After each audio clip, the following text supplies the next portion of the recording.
जिंदाबाद, इंकलाब जिंदाबाद, जिंदाबाद जिंदाबाद। मेरे प्यारे दोस्तों, मंच में हो या सामने हमारे हो, ये बहुत आसान लफ्जों में समझ लीजिए, ये जुल्म और इंसाफ के बीच की लड़ाई है।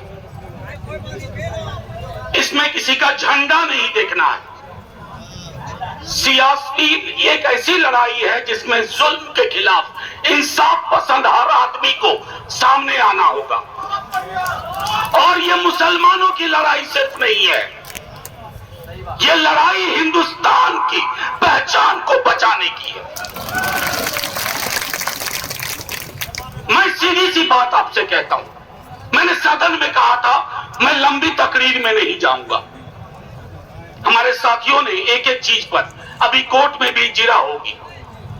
एक बात साफ तौर पे कहता हूं, किशनगंज में हूं, पूर्णिया कटिहार अररिया के भी साथी हैं। इस देश का एक मिजाज रहा है, हम हिंदुओं को मुसलमानों की आदत है, मुसलमानों को हिंदुओं की आदत है,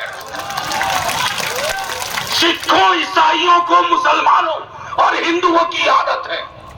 मैं कल कहीं गया था और मैंने कहा कि कोई दिन ऐसा हो आप सुबह निकले एक हिंदू ना दिखे और कोई हिंदू घर से बाहर निकले और एक मुसलमान ना दिखे, आपका दिल बैठ जाएगा, आपको परेशानी होने लगेगी।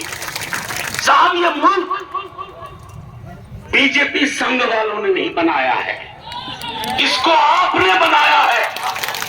इसको आप अपने हिंदू भाई, सिख भाई, क्रिश्चियन भाई के साथ मिलकर बनाया। अरे जिनका तो बनाने में कोई योगदान नहीं, बन गए मुल्क में हिसाब लेने आ रहे हो। और एक बात बहुत आसान लफ्जों में कहूं, हिंदुस्तान एक करार का भी नाम है, कॉन्ट्रैक्ट। वो करार हिंदुस्तानों के मुसलमानों ने खास तौर पर गांधी, नेहरू और मौलाना आजाद के साथ किया था।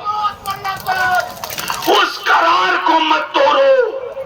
वो करार क्या है? वो करार है हमारी साझी पहचान। तुम इतने सालों बाद, 78 सालों बाद तकसीम जब हुआ, इस देश के मुसलमानों ने इस मिट्टी को नहीं छोड़ा। मैं बार बार कहता हूं, सदन में भी कहा, इस मिट्टी पे मुसलमानों, हिंदुओं, सिखों, ईसाइयों का कर्ज है। और इस मिट्टी का कर्ज है हिंदुओं, मुसलमानों, सिखों, ईसाइयों पर। हमारे अपने कर्ज है हमारी मिट्टी के साथ। तुम सुदखोर पनिया की तरह मत आओ।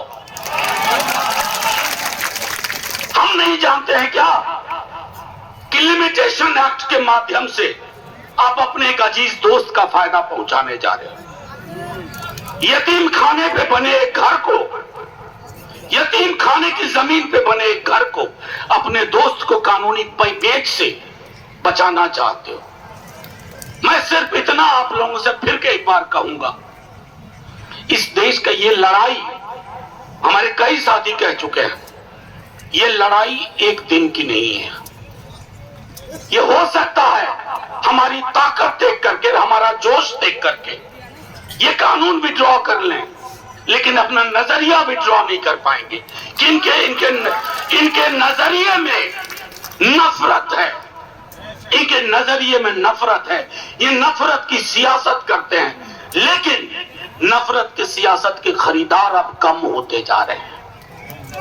35% आपको वोट मिलता है, 65% नहीं मिलता है।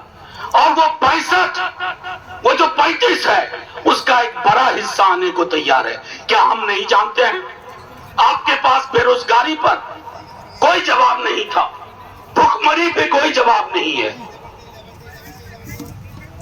आपके पास आय की असमानता का कोई जवाब नहीं है। अमीर इतना अमीर क्यों होता जा रहा है और गरीब दिन ब दिन गरीब क्यों होता जा रहा है, इसका जवाब नहीं है। तो जवाब कहां ढूंढा जाए? एक ऐसा कानून लाओ जिसमें उलझा दो। मैं यकीन के साथ कहता हूं, इनकी कोशिश थी कि ये हिंदू मुसलमान हो जाएगा, तारीफ की जाए इस मुल्क की मिट्टी की, इसने इसे हिंदू मुसलमान नहीं होने दिया। और कभी नहीं होने देंगे, कभी नहीं होने देंगे। हमारे कई साथियों ने कहा सदन में जो वोट है, दोनों सदनों में मुसलमानों के साथ हिंदू, सिख, ईसाई कांधे से कांधा मिला करके, क्योंकि हम हकीकत जानते हैं। हकीकत यह है कि एक सरकार जो हर मोर्चे पे फेल कर रही है, वो सरकार, जैसे अपने यहां एक कहावत है, मैं सहरसा का हूं तो पास का हूं, तो कहते हैं कि जिस खानदान का बेटा आवारा निकल जाए वो पुरखों की जमीन बेचता है, शराब पीता है, पुरखों की जमीन बेचता है, इनके पास करने को कुछ नहीं है। तो जो हमारे पुरखों की जायदाद है, तुम उसको बेचने का पेच लेके आ रहे थे और इसको लोगों ने समझ लिया। दूसरी चीज जो हम सबको ध्यान में रखनी है, कई साथियों ने कहा कानूनी लड़ाई है, अभी 3-4 मसलों पे ही हमें रिलीफ मिला, सिर्फ 3-4 मुद्दों पे, लेकिन इसमें 40 सेक्शन, सब सेक्शन, क्लॉज ऐसे हैं जिस पर क्लैरिटी की आवश्यकता है। सरकार के पास पार्लियामेंट के अंदर कोई जवाब नहीं था। हमारे एक मुजाहिद साहब ने बहुत तफसील से कहा, इतना जवाब नहीं था कि मैंने एक हंसते हुए एक बात कही थी, आपके सामने भी रख रहा हूं। हम सब ने ईदगाह कहानी प्रेमचंद की पढ़ी, उसमें हामिद चिमटा खरीदता है अपनी दादी अमीना के लिए, जिनकी उंगलियां जल जाती थी रोटी सेकने में, चूल्हे का जमाना था। तो मैंने बीजेपी के सदस्यों से पूछा कि भाई आप में से कोई मुझे बता दो कि हामिद ने चिमटा किस दुकानदार से खरीदा। हामिद ने चिमटा हरखुद्दीन से खरीदा या हरिंदर से खरीदा तो नहीं मालूम। अरे ये देश है, हामिद चिमटा खरीदते हुए दुकानदार का नाम नहीं देखता है, और तुम दुकानदार का नाम बताना चाहते हो कि हिंदू है तो यहां से खरीदो, मुसलमान है तो यहां से खरीदो। मैं तो किशनगंज की मिट्टी को देख रहा हूं, फर्क करना मुश्किल है कौन हिंदू कौन मुसलमान। इस मिट्टी की आन बान शान, मैं बार बार एक बात दोहरा रहा हूं, ये लड़ाई एक दिन की नहीं है।